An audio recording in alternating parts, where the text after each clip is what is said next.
La deuxième fausse conception, c'est la conception de la destination. Donc on parle du mythe de la destination. Donc c'est une mauvaise conception, c'est un mauvais raisonnement. Lorsque j'arriverai au sommet, alors j'apprendrai à conduire. Lorsque j'arriverai au sommet, alors je vais apprendre à conduire. Certaines personnes semblent croire que s'ils arrivent à grimper au siège pilote d'un jet, juste en étant au siège pilote, automatiquement ils deviennent pilotes. Automatiquement ils deviennent pilotes. Comme c'est belle. Pour devenir un bon leader, c'est un processus de toute une vie. Pour devenir un bon leader, c'est un processus de toute une vie. Quel est le mot qui parle ici? Processus. Processus. On a bon leader et processus. Donc il y a des mauvais leaders et il y a de bons leaders. Nous ne sommes pas en train de parler de mauvais leaders, du leadership malsain, mais nous parlons du leadership sain, du bon leader. Et pour devenir un bon leader, c'est un processus De toute une vie. de toute une vie. Donc c'est un travail, c'est un apprentissage, c'est une préparation journalière, une préparation quotidienne. Est-ce que quelqu'un me suit? Oui. Il n'y a rien d'automatique au sujet de cela. Le bon leadership est appris à partir du bas.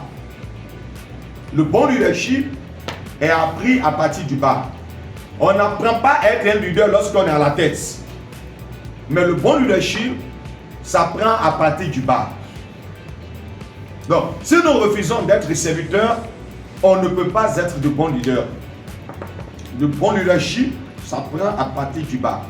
Donc, à partir de la position soit inférieure, de la position négligée, c'est à partir de là qu'on peut apprendre à être un bon leader. Développez pas votre leadership lorsque les enjeux sont petits et que les risques sont moindres. Vous aurez probablement des problèmes. Et si vous êtes placé à un niveau élevé de leadership, lorsque l'opportunité vient, il est trop tard pour se préparer. Lorsque l'opportunité vient, il est trop tard pour se préparer. Donc, il y a le principe de la préparation et le principe de l'opportunité qui conduit au succès.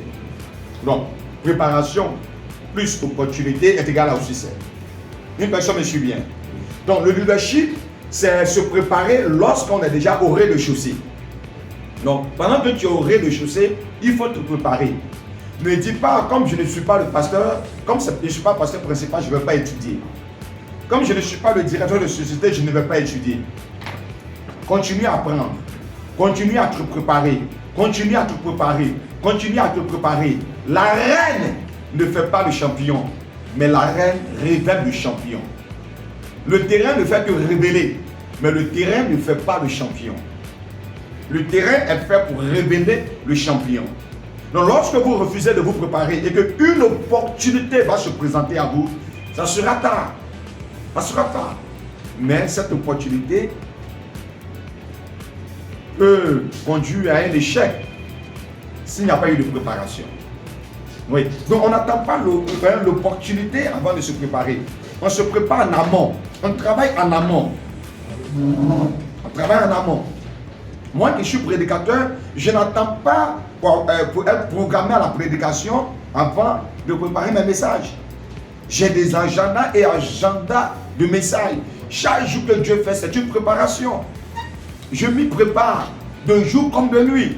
J'écris, j'écris, j'écris et j'écris. À longueur de journée.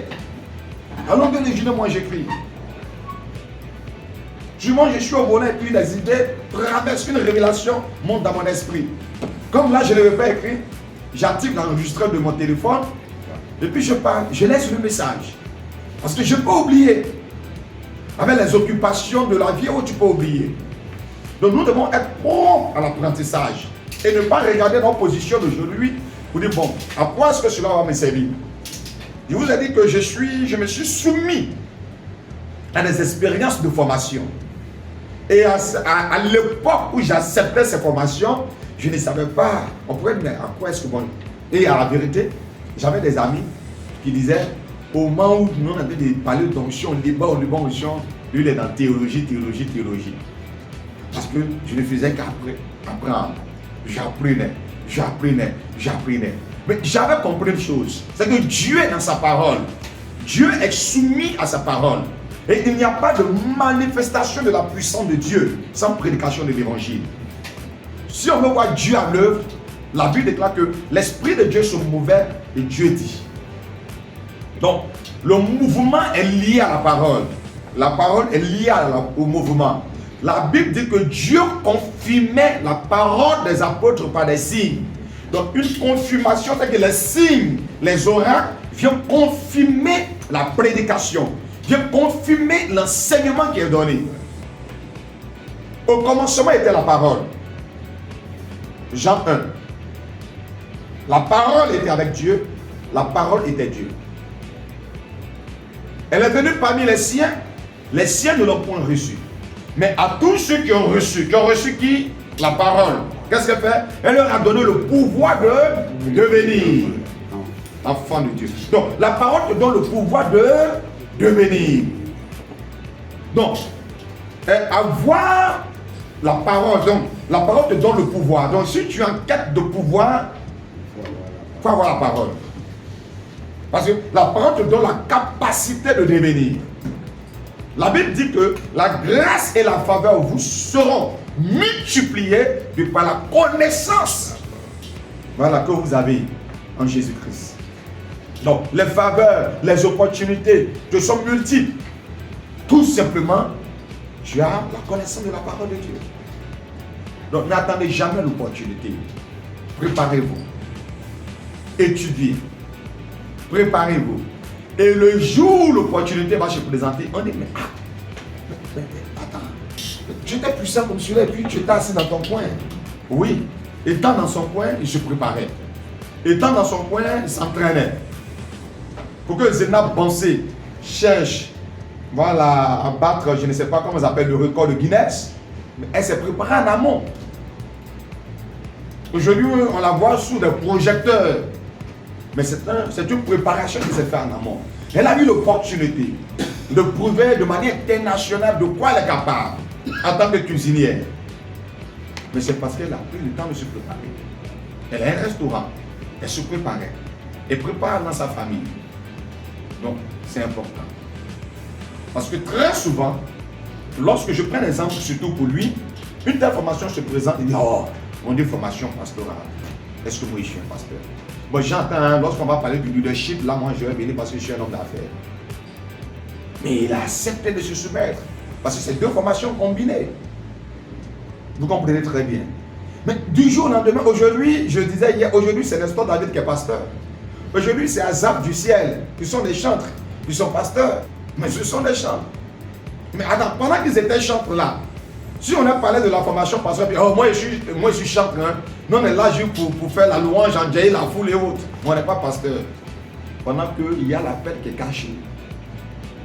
J'ai dit qu'on est leader, mais on découvre son leadership. Est-ce que ça va? On est leader, mais on découvre son leadership. Donc avançons. Donc, le mythe de la destination. Voyons le cas de Josué. Josué servit pour plusieurs années sous le leadership de Moïse. Sa compétence en tant que leader ne s'est pas produite du jour au lendemain. Il a eu à se préparer pendant plusieurs années pour prendre en main les nombreuses tâches qui lui étaient assignées.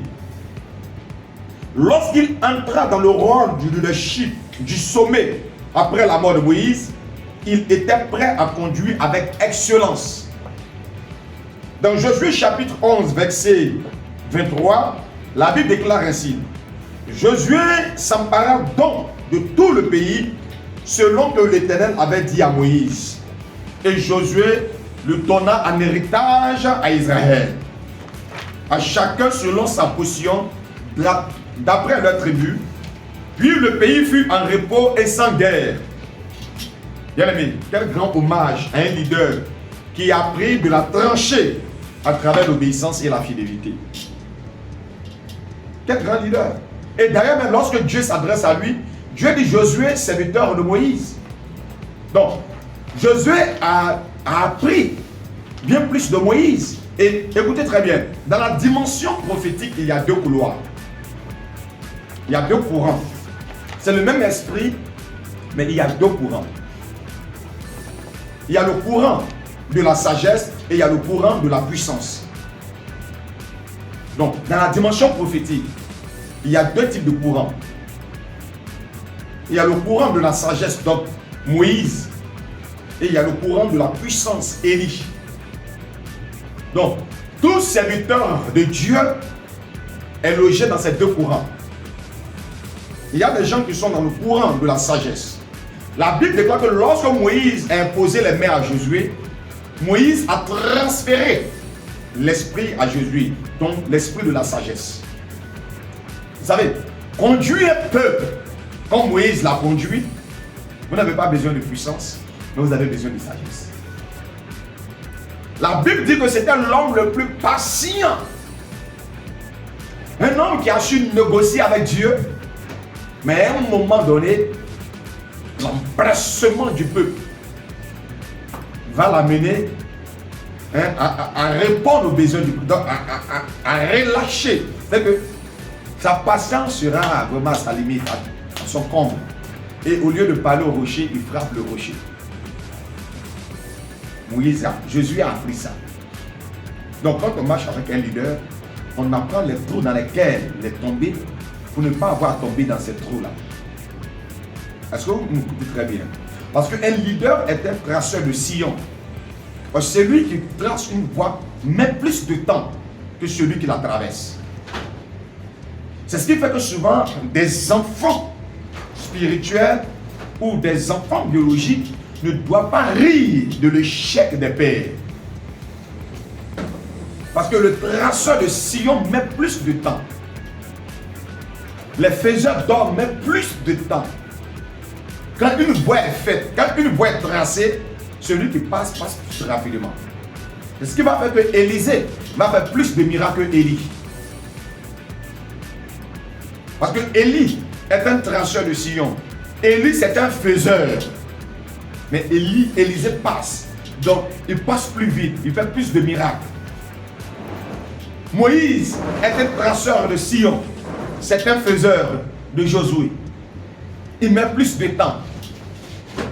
Même à la montagne, Dieu lui dit, regarde tout le pays que j'ai promis. Tu verras de tes yeux, mais tu n'y entreras pas. C'était Moïse. Mais Josué est ton serviteur. Josué est l'homme qui t'a servi. Josué est l'homme qui a marché dans tes pas. Et celui qui va faire entrer le peuple là dans son héritage. Quand Jésus était à Gethsémani, Élisée ne s'est pas présenté. Josué ne s'est pas présenté. Oh, Josué a fait plus que Moïse, Élisée a fait plus que Élie. Ils ne se sont pas présentés. Mais c'est Moïse et Élie qui se sont présentés. Ce sont des pères, des traceurs de sillon qui se sont présentés. Alors, apprenons à respecter les cheveux gris. C'est très important. C'est très important. Dieu peut nous donner la grâce d'aller plus vite que les dévanciers. Ils vont aller à tâtons parce qu'ils sont allés chercher leur voie. Mais quand toi tu viens, tu étudies leur expérience. Là où ils ont échoué, tu as vu que lui, il a échoué ici. Donc tu ne passes pas là-bas. Mais toi, ça te fait plus gagner du temps. Mais toi, tu vas dire, oh, mais lui, il a 40 ans de ministère, il a 50 ans de ministère, puis il ne va pas quelque part. Mais n'oublie pas que ces 40 ans de ministère, il y a eu des temps d'arrêt, des temps de stop, parce qu'il doit terrasser le baobab.